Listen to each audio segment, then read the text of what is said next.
Students, last time we had done numericals, okay? Numericals किए थे हमने on the basis of equilibrium constant. तो आज हम नेक्स्ट टॉपिक शुरू करेंगे. नेक्स्ट टॉपिक में सबसे पहला जो टॉपिक है आपके पास, units of equilibrium constant. Equilibrium constant के यूनिट्स क्या होते हैं? देखो, इक्विलिब्रियम यूनिट्स कांस्टेंट के यूनिट्स क्या होंगे वो डिपेंड करेगा कि आपका जो इक्विलिब्रियम है उसके लिए इक्विलिब्रियम कांस्टेंट कैसा आता है, क्योंकि उसमें देखो कोएफिशिएंट्स पे डिपेंडेंस हो जाएगी ना सारी की सारी.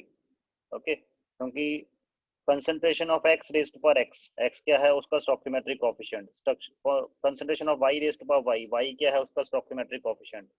Similarly with a and b. Okay, तो आपको पता है कंसंट्रेशन किस में मेजर करी जाती है? मोल पर लीटर में. तो ऊपर क्या आ गया आपके पास? Overall mole per litre raised to power x plus y, और नीचे क्या आ गया? Mole per litre raised to power x plus b, sorry a plus b.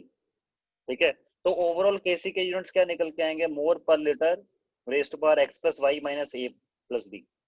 Okay, delta n. तो इट मींस जो भी डेल्टा एन होगा उसके अकॉर्डिंग केसी के यूनिट आएंगे. सिमिलरली अगर आप केपी निकालते हो तो केपी में आप प्रेशर लेते हो इंस्टेड ऑफ कंसंट्रेशन, तब आपके पास केपी के यूनिट्स क्या आएंगे? प्रेशर के जो भी यूनिट होते हैं raise to power x plus Y minus A plus B.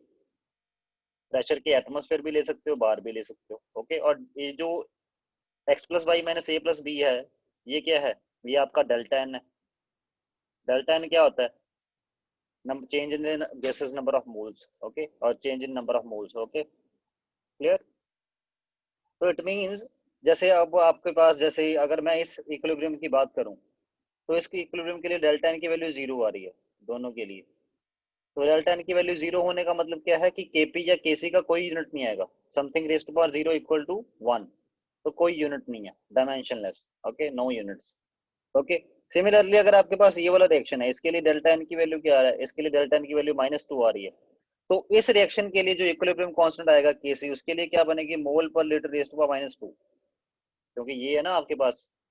और अगर केपी निकालना होता है इस रिएक्शन के लिए, क्योंकि ये गैसेस में भी है, तो इसके लिए केपी की वैल्यू क्या बनेगी? Atmosphere raise to power minus two. Okay, like this, या bar raise to power minus two, depending upon आप प्रेशर को एटमॉस्फेयर में मेजर कर रहे हो कि बार में.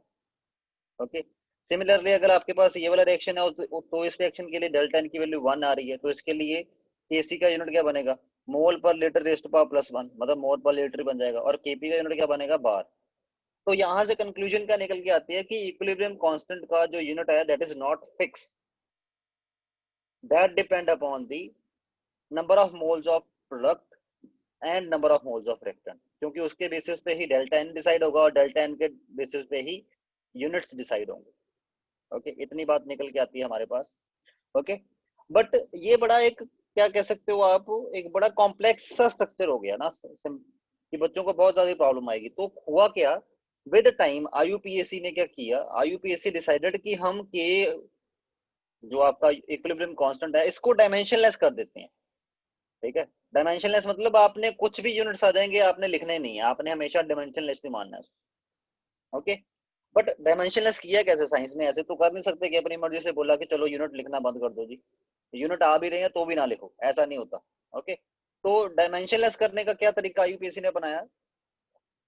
उन्होंने केसी और केपी को डायमेंशनलेस कैसे किया? Nowadays, activities are used in place of molar concentration or pressures. Activity क्या होती है? एक्टिविटी किसी के रिस्पेक्ट में आप कंसंट्रेशन को एक्सप्रेस कर रहे होते हो, कि जैसे मान लो आपके पास कोई सोल्यूशन है, उसका रिलेशन, उसका कंसंट्रेशन कितनी है? 5 मोल पर लीटर. अगर मैं आपको बोलूं कि इसको कंपेयर करो 1 मोल पर लीटर से, तो आप बोलोगे कि 1 मोल पर लीटर के कंपैरिजन में ये जो कंसंट्रेशन है सोल्यूशन की ये 5 टाइम्स है. तो आप क्या बोलोगे कि इस सोल्यूशन की एक्टिविटी कितनी है? 5. ओके, क्योंकि आप इसको किससे कंपेयर कर रहे हो? 1 मोल पर लीटर से. तो डायमेंशन तो लिखेंगे नहीं ना, हमने बस ये बताना होता है कि 1 मोल पर लीटर के कंपैरिजन में इसकी कंसंट्रेशन कितनी है. आप बोलोगे 5 टाइम्स, तो 5 हो गई इसकी एक्टिविटी. तो नाउअडेज इंस्टेड ऑफ कंसंट्रेशन हम क्या यूज करते हैं? एक्टिविटीज. ये जो केपी और केसी के एक्सप्रेशन आते हैं ना, इनमें कंसंट्रेशन पुट करने की बजाय या प्रेशर पुट करने के बजाय हम क्या पुट करते हैं? एक्टिविटीज. हालांकि एक्टिविटीज की जो वैल्यू होती है, जैसे 5 मोल पर लीटर कंसंट्रेशन वाली सॉल्यूशन के लिए एक्टिविटी की वैल्यू कितनी होगी? 5. न्यूमेरिक वैल्यू वही होती है, डायमेंशंस नहीं होते उसके, क्योंकि वो कंपैरिजन में होता है ना कि 1 मोल पर लीटर के कंपैरिजन में ये सोल्यूशन कितने टाइम्स है, कितने टाइम्स कंसंट्रेटेड है, 5 टाइम्स कंसंट्रेटेड है, तो एक्टिविटी कितनी बनी 5। ओके, तो इसलिए एक्टिविटी के यूनिट नहीं होते। और जब आप एक्टिविटी की वैल्यू पुट करते हो इक्विलिब्रियम कांस्टेंट में, चाहे वो कंसंट्रेशन वाले में पुट करो चाहे वो प्रेशर वाले में पुट करो, तो आपके पास जो वैल्यू आती है वो डायमेंशनलेस ही आएगी। केसी की वैल्यू कौन सी आएगी फिर, dimensionless. Okay, nowadays activities are used in place of molar concentration or pressures. These represent concentration or pressure with respect to a standard state concentration of 1 mole per liter और standard state pressure of 1 बार। अगर pressure में है तो आपने उसका comparison 1 बार से करना है। thus a pressure of 5 bar with respect to the standard pressure of 1 bar means 5 bar divided by 1 bar equal to 5, a dimensionless quantity.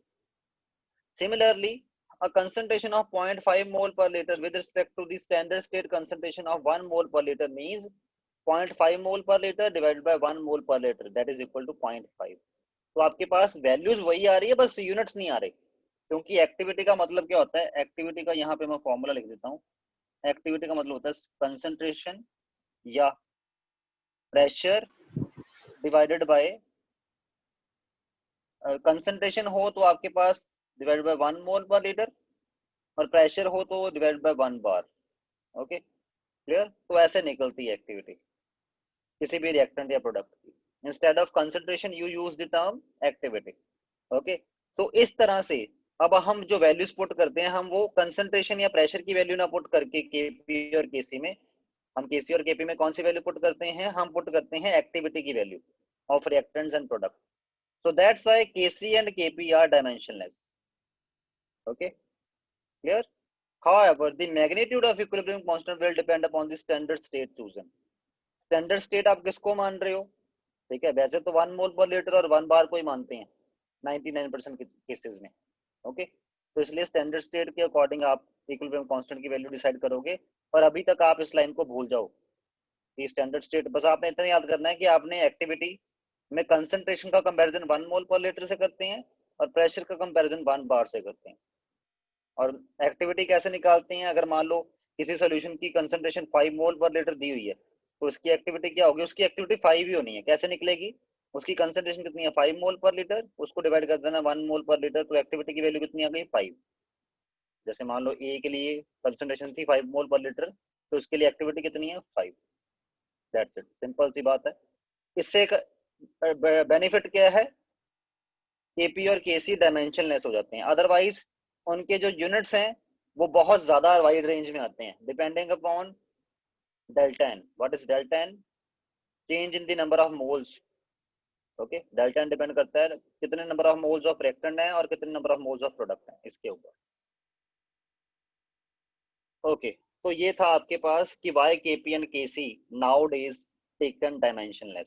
आज के दिन में केपी और केसी के यूनिट्स नहीं लिखे जाते। ओके, हालांकि शायद मैंने आपको एक दो न्यूमेरिकल्स करवाए थे, उसमें देखो ये मैंने कहाँ कहीं पे केपी और केसी के यूनिट्स लिखे हुए होंगे। जैसे यहाँ पे देखो इसके लिए केसी के यूनिट्स लिखे हुए हैं। ओके, बट ये पुराना सिस्टम हो गया। ओके, इसमें केसी के यूनिट लिखे हुए हैं और केपी जो निकाला उसके भी यूनिट्स लिखे हुए हैं, पर ये सिस्टम पुराना हो गया, अब नहीं, अब तो ये डायमेंशनलेस ही है। जैसे अब के टाइम में क्या होगा, अब न्यूमेरिकल अगर आएगा तो ऐसा आएगा जिसमें केपी और केसी के यूनिट्स होंगे ही नहीं। That's it. जैसे इसमें अगले वाले में देखो केसी केपी के यूनिट्स नहीं लिखे हुए साथ में। ओके, क्योंकि नहीं होते अब। Now days we use activity instead of concentration. Okay, चलो आगे है आपके पास application of equilibrium constant. Equilibrium constant की एप्लीकेशन क्या है, इससे हमें क्या क्या पता लग सकता है उसकी बात कर रहे हैं। एप्लीकेशन ऑफ इक्विलिब्रियम कांस्टेंट में आपके पास सबसे पहली एप्लीकेशन है predicting the extent of reaction. ये शायद मैंने आपको जब ओवरव्यू दिया था चैप्टर का तब भी बताया था। अगर आपके पास इक्विलिब्रियम कांस्टेंट की वैल्यू बहुत लार्ज है, जैसे 10⁻3 10⁻5 ऐसे, मतलब 10⁻पॉजिटिव में है, उसका मतलब क्या होगा, फॉरवर्ड रिएक्शन इज फेवर्ड, कि ये रिएक्शन ज्यादातर फॉरवर्ड डायरेक्शन में जाना जाता है। ओके, मींस प्रोडक्ट फेवर्ड है ये रिएक्शन। ओके, तो मतलब इसमें प्रोडक्ट बहुत हाई बनते हैं इक्विलिब्रियम अचीव होने से पहले। अगर मान लो आपने रिएक्टेंट साइड से शुरू किया ये इक्विलिब्रियम अचीव करवाना, शुरू में प्रोडक्ट जीरो होगा, बट प्रोडक्ट बहुत ज्यादा हाई करना पड़ेगा अगर आपने केसी की वैल्यू ये लेके आनी है फॉर दिस रिएक्शन, क्योंकि केसी एक्सप्रेशन क्या बनेगा इसमें, concentration of HBr raised to 2 divided by concentration of H2 divided by concentration of Br2। Okay, तो Kc की वैल्यू अगर 5.4 into 10⁻18 लेके आनी है तो आपको पता ही है कि ये वाली वैल्यू बहुत ज्यादा हाई होनी चाहिए प्रोडक्ट की as comparison to reactants. So that's why हम कहते हैं कि इस रिएक्शन में इक्विलिब्रियम अचीव होने से पहले प्रोडक्ट बहुत ज्यादा बनेगा, क्योंकि इसके लिए इक्विलिब्रियम कांस्टेंट की वैल्यू बहुत ज्यादा हाई। तो ऐसे रिएक्शंस जिनमें इक्विलिब्रियम कांस्टेंट की वैल्यू बहुत ज्यादा हाई हो, it means that reactions are forward reaction is favored।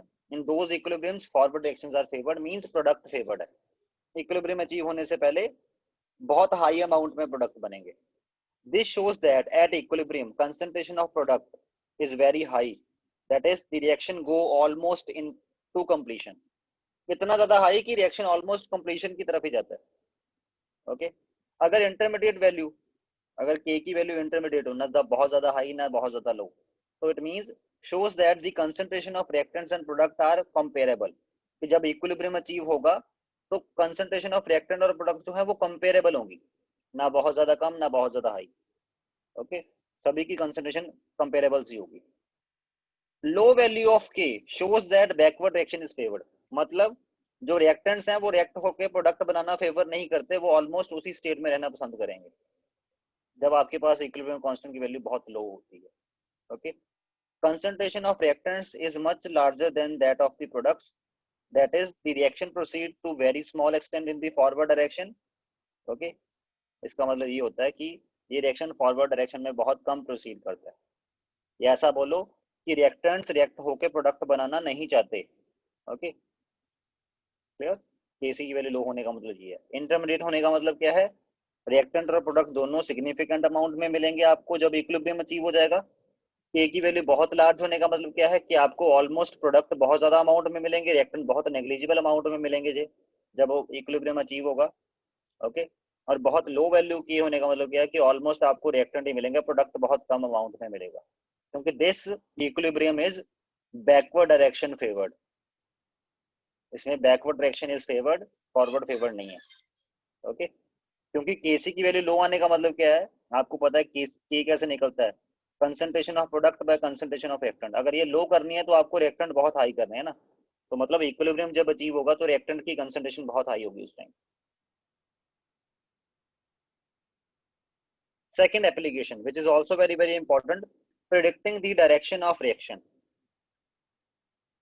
अगर इक्विलिब्रियम अचीव नहीं हुआ और आपको पता है कि ये एक इक्विलिब्रियम रिएक्शन है, इसके लिए अभी इक्विलिब्रियम अचीव होना है बट अभी हुआ नहीं है, तो उस स्टेट को देख के आप डायरेक्शन ऑफ रिएक्शन को प्रिडिक्ट कर सकते हो कि ये रिएक्शन फॉरवर्ड जाएगा कि बैकवर्ड जाएगा इसके बाद। ओके, जैसे for example, for a reaction this at any stage of reaction other than the stage of chemical equilibrium, जब अभी तक केमिकल इक्विलिब्रियम आया नहीं है, other than stage of chemical equilibrium है। ओके, इस रिएक्शन के लिए concentration ratio as given by the expression for the law of chemical equilibrium is called as the concentration quotient or reaction quotient। जैसे हम equilibrium constant कैसे निकालते हैं, concentration of product by concentration of reactant, है ना। But वो equilibrium achieve होने के बाद, जब इक्विलिब्रियम स्टेट अचीव हो चुके हो, तब अगर हम ये वाली रेशियो निकालें तब निकलता है इक्विलिब्रियम कांस्टेंट। बट अगर वो इक्विलिब्रियम अचीव नहीं हुआ, उससे पहले आपने concentration of product by concentration of reactant कर दिया, तो आपके पास ये जो रेशियो है, ये इसको क्या बोलते हैं, कंसंट्रेशन क्वोशिएंट बोलते हैं। और कंसंट्रेशन क्वोशिएंट से आप बहुत कुछ पता लगा सकते हो। Okay, clear. कंसंट्रेशन क्वोशिएंट किसको बोलते हैं, जब आपके पास रिएक्शन ने अभी इक्विलिब्रियम अचीव नहीं करवाया, तब अगर आप कंसंट्रेशन ऑफ उस टाइम पे कंसंट्रेशन ऑफ प्रोडक्ट और कंसंट्रेशन ऑफ रिएक्टेंट मेजर कर दोगे और उसको उसी फॉर्मूला में पुट करोगे जिस फॉर्मूला से आप इक्विलिब्रियम कांस्टेंट निकालते हो, उस टाइम जो क्वांटिटी निकलेगी उसको बोलते हैं कंसंट्रेशन क्वोशिएंट। ओके, और concentration quotient is very important quantity. अगर concentration quotient is equal to K, इसका मतलब क्या है, फिर तो वो इक्विलिब्रियम अचीव हो चुका है, इसका मतलब तो यही है। इसका मतलब है the reaction is in the equilibrium state. Okay, but if concentration quotient is greater than k, मतलब ये रिएक्शन अभी इक्विलिब्रियम पे अचीव नहीं हुई है। आपने जिस टाइम इसको एनालाइज किया है, जिस टाइम पे इसकी कंसंट्रेशन निकाल ली प्रोडक्ट और रिएक्टेंट की और उनको पुट किया फॉर्मूला में, उस टाइम जो आपके पास रेशियो आई जिसको कंसंट्रेशन क्वोशिएंट बोलते हैं, वो ग्रेटर देन के आ रही है। मतलब, और हमें पता है ये रिएक्शन इक्विलिब्रियम अचीव करवाने वाला है, क्योंकि ये अगर इक्विलिब्रियम रिएक्शन है तो वो इक्विलिब्रियम पे जाके ही मानेगा। तो कंसंट्रेशन क्वोशिएंट ग्रेटर देन के का मतलब क्या है आपके पास, कि अभी इस रिएक्शन ने इक्विलिब्रियम अचीव करना है। कैसे अचीव करेगा? जब Q इक्वल टू के होगा। और Q इक्वल टू के कब हो सकता है? जैसे मान लो Q की वैल्यू 10 है और K की वैल्यू 5 है, तो 10 is greater than 5। Okay, clear? इसका मतलब क्या है कि अभी, और आपने Q इक्वल टू के करना है। ये कैसे होगा? जब Q की वैल्यू कम होगी। Q की वैल्यू कम होने का मतलब क्या है? Q का एक्सप्रेशन क्या होता है? प्रोडक्ट बाय रिएक्टेंट ना। Q की वैल्यू कम कैसे हो सकती है? 10 से 5 कैसे होगी? जब आप प्रोडक्ट घटाओगे, रिएक्टेंट बढ़ाओगे,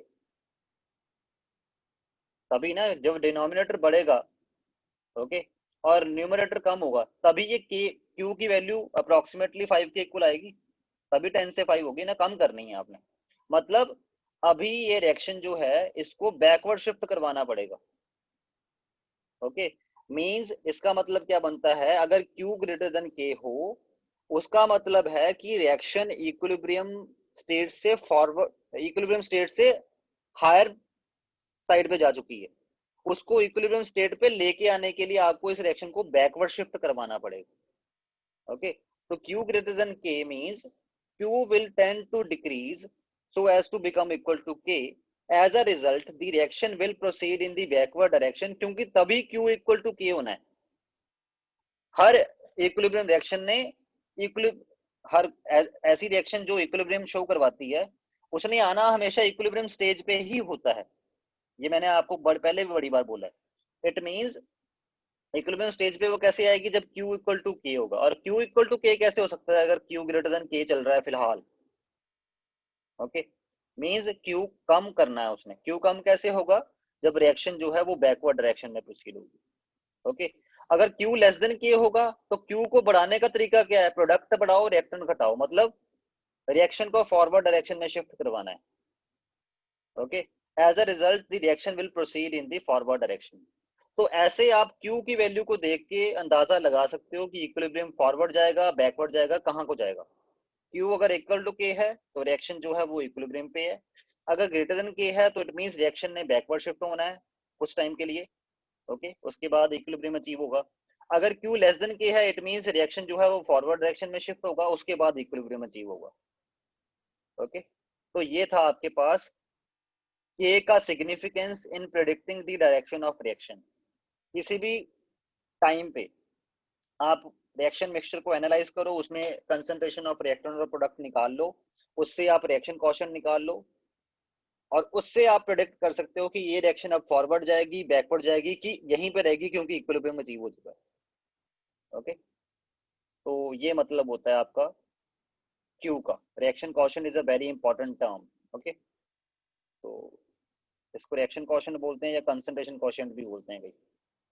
ओके, चलो नेक्स्ट है calculating the equilibrium concentration. Equilibrium concentrations भी निकाल सकते हो। अगर मान लो आपके पास K की वैल्यू है, जैसे मान लेते हैं इस रिएक्शन के लिए K का एक्सप्रेशन क्या बनेगा? K is equal to concentration of a, sorry, K is equal to concentration of x raised to power x, concentration of y raised to power y divided by concentration of a raised to power a, concentration of b raised to power b. Okay, अगर आपके पास K की value है, A की value है, B की value है, Y की value है, X की वैल्यू नहीं है, तो X की वैल्यू निकल जाएगी।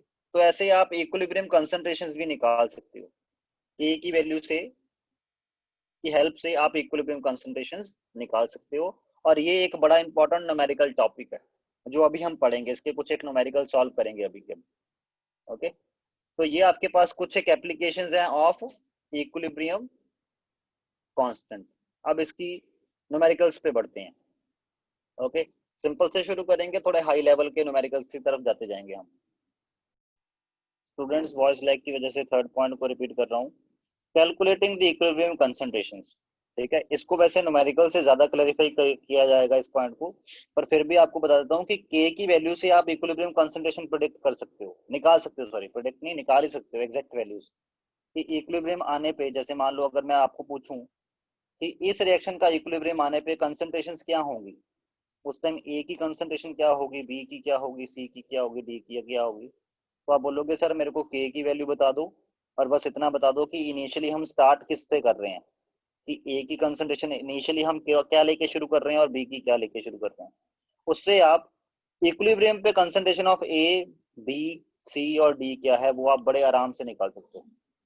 अच्छा, ये कैसे निकल सकता है, इसको हम क्लैरिफाई करेंगे क्वेश्चंस के साथ ही, न्यूमेरिकल्स के साथ ही। ओके, तो ये तीन मेन यूजेस हैं ऑफ द इक्विलिब्रियम कांस्टेंट के। चलो अब न्यूमेरिकल्स करते हैं इसके, फिर ज्यादा क्लैरिफाई होगा। न्यूमेरिकल्स में question number 1, easy to hard numericals की तरफ बढ़ेंगे हम, और इस चैप्टर के न्यूमेरिकल बहुत ही इंपॉर्टेंट हैं कॉम्पिटिशन पॉइंट ऑफ व्यू से भी और आपके स्कूल वाले एग्जाम्स पॉइंट ऑफ व्यू से भी। क्वेश्चन नंबर 1 में है आपके पास, the following concentrations were obtained for the formation of ammonia from nitrogen and hydrogen at equilibrium at 500 kelvin. उस टाइम नाइट्रोजन की कंसंट्रेशन ये है, हाइड्रोजन की ये है, अमोनिया की ये है, इक्विलिब्रियम कांस्टेंट निकालना है। तो सबसे पहले आपको इक्विलिब्रियम लिखना पड़ेगा इस रिएक्शन के लिए, इक्विलिब्रियम आपका ये बनेगा ना इस रिएक्शन के लिए, इस रिएक्शन के लिए इक्विलिब्रियम कांस्टेंट का एक्सप्रेशन क्या बनेगा, K is equal to concentration of ammonia raised to power 2 divided by concentration of nitrogen divided by concentration of hydrogen raised to power 3. This will be the expression for the equilibrium constant. Okay, तो बस अब इसमें concentration of ammonia, nitrogen और hydrogen की value put करनी है आपने, जो इक्विलिब्रियम पे है और ये वो गिवन है, बस ये वैल्यूज पुट कर दो, उसके बाद इनको सॉल्व कर लो, यू विल गेट, तो आपके पास Kc की वैल्यू ये बन जाएगी। ओके, तो ये आपकी Kc की वैल्यू इक्विलिब्रियम कांस्टेंट की वैल्यू है। और डायमेंशनलेस क्यों है, क्योंकि आपने कंसंट्रेशंस नहीं पुट करनी होती, सिर्फ और सिर्फ एक्टिविटी वैल्यू पुट करनी होती है, और एक्टिविटी वैल्यू में क्या होता है, यहाँ पे ये एम नहीं कंसिडर, मैग्नीट्यूड तो सेम ही होना है, मैंने बोला था ना 1 मोल पर लीटर से डिवाइड हो जाना है। कैपिटल एम का मतलब क्या है, मोल पर लीटर, कैपिटल एम यहाँ पे जो लिखा हुआ ना, यहाँ पे ये कैपिटल एम, इसका मतलब है मोल पर लीटर। ओके, ये वैल्यूज पुट कर देनी है आपने सभी में। ओके, उसको डिवाइड करना है 1 मोल पर लीटर से, उसके बाद ही एक्टिविटी निकलती है, उसको पुट किया है यहाँ पे। ओके, वो बात लगा, ये स्टेप हम करते नहीं है, इसको वैसे ऑटोमेटिकली डायमेंशनलेस करके पुट कर देते हैं। ओके, तो ये फर्स्ट क्वेश्चन तो इजी था, सेकंड भी इजी है। For an equilibrium reaction the rate constant for the forward and the backward reaction is this and this, calculate the equilibrium constant for the reaction. आपको पता है equilibrium constant का दूसरा expression क्या था, इक्विलिब्रियम कांस्टेंट कैसे निकल सकता है, rate constant for the forward direction divide by rate constant for the backward direction. Forward direction के लिए कौन सा रेट कांस्टेंट था, ये वाला, बैकवर्ड के लिए कौन सा था, ये वाला, तो इन दोनों की रेशियो से आपके पास क्या निकल जाता है, इक्विलिब्रियम कांस्टेंट, दोनों की वैल्यू पुट करो, you will get your equilibrium constant. देखो ये तरीका है कंसंट्रेशन ऑफ रिएक्टेंट्स और प्रोडक्ट की टर्म में के की वैल्यू निकालना, ये तो आपको आता ही है। और एक ये भी था, ओके, के एफ बाई के बी, हमने जो लॉ ऑफ इक्विलिब्रियम एस्टेब्लिश किया था, जब उसको ड्राइव किया था, उसमें हमने पढ़ा था कि के की वैल्यू ये भी होती है, के एफ बाई के बी। ओके, तो वो हमने निकाल लेनी है, के कैपिटल के की value, that comes out to be 2.92। Next question number third, अब इससे ये वो वाला पॉइंट क्लियर होगा कि आपको ये वाला जो मैंने बोला ना, third application, calculating the equilibrium concentrations, ये इक्विलिब्रियम कंसंट्रेशंस भी आप निकाल सकते हो के की वैल्यू से। कैसे, अब इस न्यूमेरिकल से क्लियर करके बताऊंगा मैं। देखो, the value of KP for the reaction, ये आपके पास इक्विलिब्रियम रिएक्शन है, इस रिएक्शन के लिए इक्विलिब्रियम कांस्टेंट केपी दिया हुआ है, इज 3.0 एट 1000 केल्विन।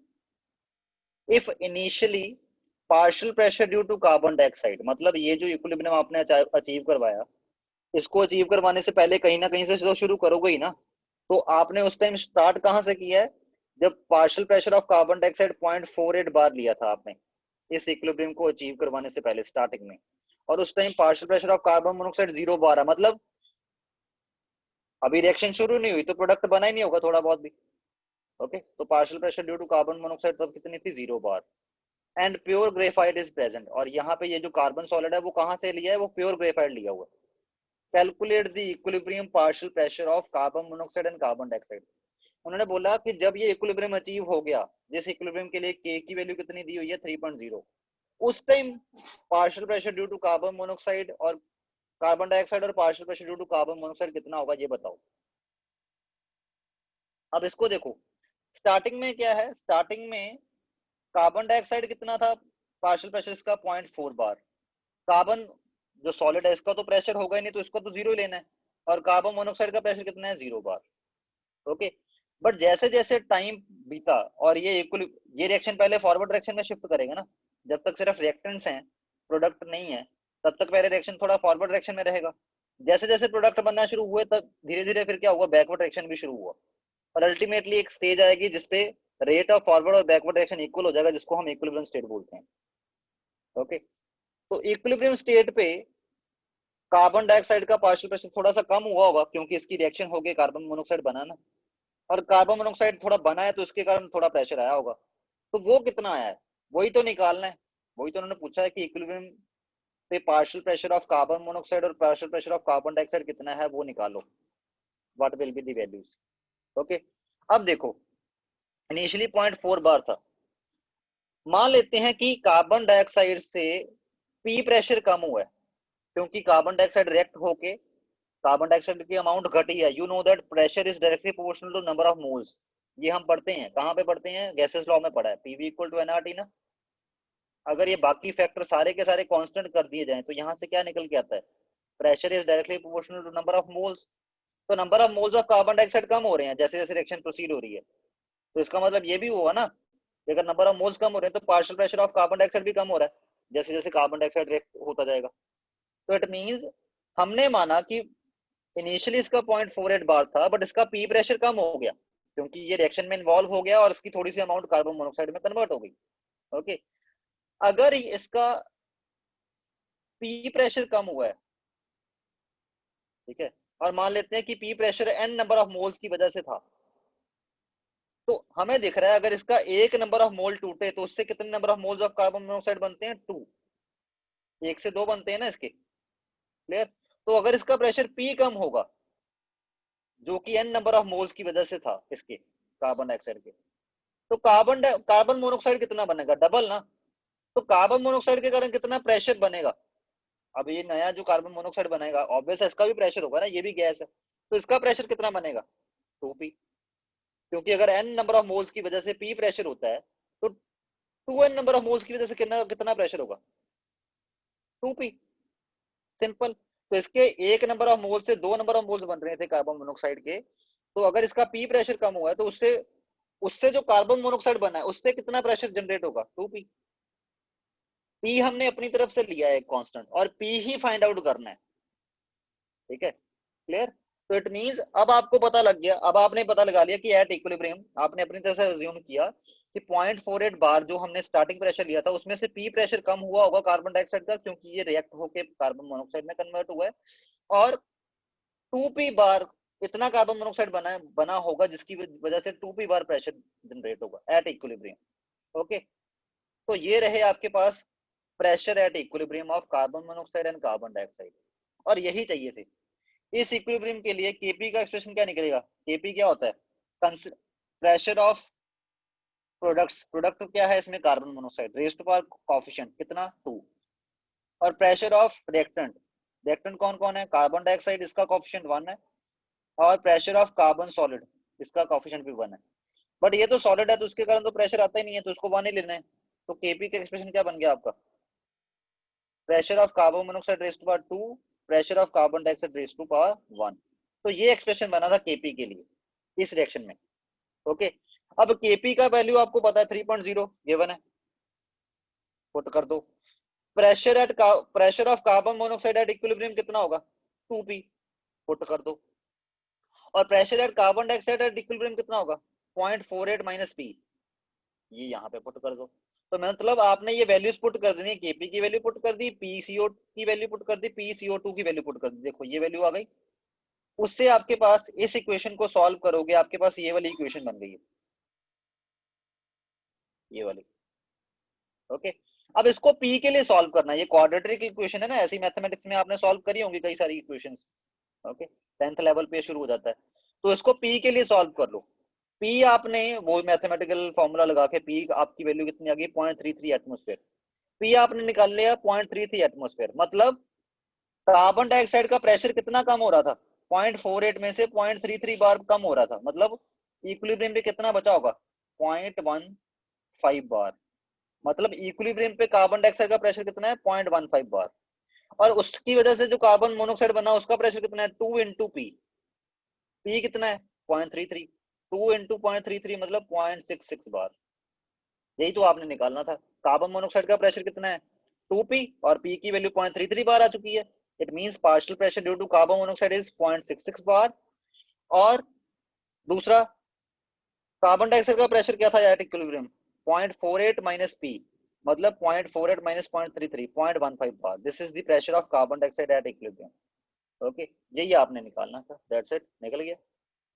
ओके, तो अब पता लगा कैसे केपी की वैल्यू को आप यूज कर सकते हो, और इनिशियल जो जहां से स्टार्ट करवाया हो आपने इक्विलिब्रियम, उनकी वैल्यूज का यूज करके कैसे आप इक्विलिब्रियम पे क्या पार्शियल प्रेशर्स होंगे वो निकाल सकते हो। और ऐसे ही कंसंट्रेशन के लिए करते हैं। ओके, तो ये बड़ा इंपॉर्टेंट न्यूमेरिकल था, ये थोड़ा सा नया सा न्यूमेरिकल हो गया आपके लिए अभी, है ना। तो ये इंपॉर्टेंट न्यूमेरिकल है, एक और न्यूमेरिकल आगे करेंगे ऐसा ही, ये वाला क्वेश्चन नंबर 4। ओके, ये भी तो कुछ कुछ वैसा ही है, इससे थोड़ा और कंसेप्ट क्लैरिटी होगी। Question number 4, a vessel at 1000 Kelvin contains carbon dioxide at a pressure of 0.5 atmosphere. Some of the carbon dioxide is converted to the carbon monoxide on addition of graphite. Initially एक vessel है, 1000 kelvin पे पड़ा है, इसमें इसमें carbon dioxide है जिसका pressure 0.5 atmosphere. इसमें आपने थोड़ी सी ग्रेफाइट ऐड कर दी, उसकी वजह से क्या हुआ, some of carbon dioxide gas converted to the carbon monoxide, क्योंकि आपको पता है ये वाला इक्विलिब्रियम अचीव हो गया होगा। Okay, calculate the value of के if the total pressure at the equilibrium is 0.8 atmosphere. Equilibrium पे आपको पता है जब रिएक्शन हुआ होगा तो इसमें कार्बन डाइऑक्साइड भी होगी और कार्बन मोनोऑक्साइड भी होगी। इसके मिक्सचर का टोटल प्रेशर कितना है इक्विलिब्रियम पे, 0.8 एटमोस्फेयर। ये थोड़ा सा डिफरेंट है पिछले वाले से। इक्विलिब्रियम पे टोटल प्रेशर कितना है वो दिया हुआ, कितना है, 0.8 एटमोस्फेयर। और स्टार्टिंग किस प्रेशर से हुई थी कार्बन डाइऑक्साइड, तब कितना था कार्बन डाइऑक्साइड, 0.5 एटमोस्फेयर। ओके, तो इसको हम कैसे करेंगे, इसको भी ऐसे ही करना पड़ेगा। इसके लिए थोड़ा सा मैं आप अपनी तरफ से इसको लिखता हूँ। स्टार्टिंग में कार्बन डाइऑक्साइड था सिर्फ। ओके, इसके लिए थोड़ा सा इसको और सिंप्लीफाई करने के लिए मैं अपनी तरफ से इसका सोल्यूशन कर रहा हूँ। ये आपके पास इसमें इनिशियल आपको पास क्या था, कार्बन डाइऑक्साइड कितने प्रेशर पे था, 0.5 एटमोस्फेयर, है ना। इक्विलिब्रियम पे क्या होगा, पिछले जैसे इसमें से पॉइंट मान लेते हैं पी प्रेशर कम हुआ, और अगर ये पी प्रेशर इसका कम होगा तो कार्बन कार्बन मोनोऑक्साइड जो बनेगा उसके कारण कितना प्रेशर आएगा, 2p।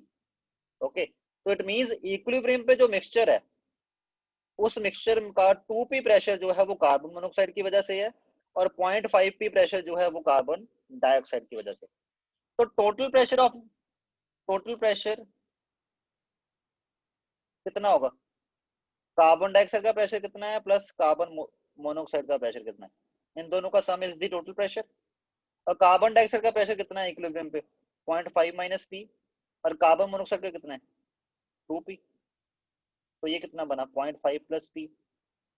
बट इन्होंने ये वैल्यू दी हुई है, कितनी दी हुई है, इक्विलिब्रियम पे टोटल प्रेशर की वैल्यू दी हुई है 0.8 एटमोस्फेयर, मतलब इक्वल टू 0.8 कर दो।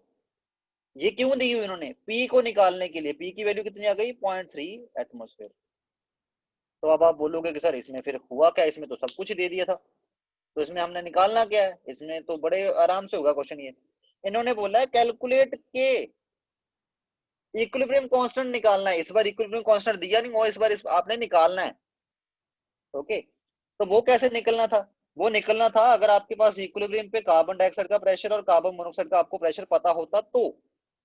और वो आपने पता लगा लिया कैसे, आपने टोटल प्रेशर एट इक्विलिब्रियम वो मेजर किया हुआ था 0.8 एटमॉस्फेयर, उससे आपको ये पता लग गया कि ये पी कितना है। तो अब इस पी से आपको पता लग गया कि इक्विलिब्रियम पे कार्बन डाइऑक्साइड का प्रेशर कितना होगा, 0.5 माइनस पी, मतलब 0.5 minus 0.3 that is equal to 0.2। Okay, और कार्बन डाइऑक्साइड की वजह से प्रेशर कितना है, 2p, मतलब 2 into 0.3 that is equal to 0.6। तो pressure due to carbon dioxide is 0.6 and pressure due to carbon, sorry, pressure due to carbon monoxide is 0.6 and pressure due to carbon dioxide is 0.2। ये pressure है at equilibrium. ठीक है, तो बस इसके लिए equilibrium constant का एक्सप्रेशन क्या बनना है, आपको पता है, इस इक्विलिब्रियम के लिए इक्विलिब्रियम कांस्टेंट का एक्सप्रेशन ये बनना है ना। तो pressure of carbon monoxide 0.6, pressure of carbon dioxide 0.2, it is equal to 1.8। आ गया, के की वैल्यू आ गई। इन्होंने भी ऐसे किया हुआ इन्होंने, बट शायद आपको मैंने इसको ऐसे सॉल्व किया जैसे पिछले वाले न्यूमेरिकल को सॉल्व करना था। ओके, तो वैसे ही मैंने किया है सो दैट आप उसको रिलेट कर पाओ। तो ऐसा करता हूँ, मैं इसको दोबारा सॉल्व करता हूँ, इस पूरे सॉल्यूशन को इरेज करके फिर आपको भेजता हूँ, वेट।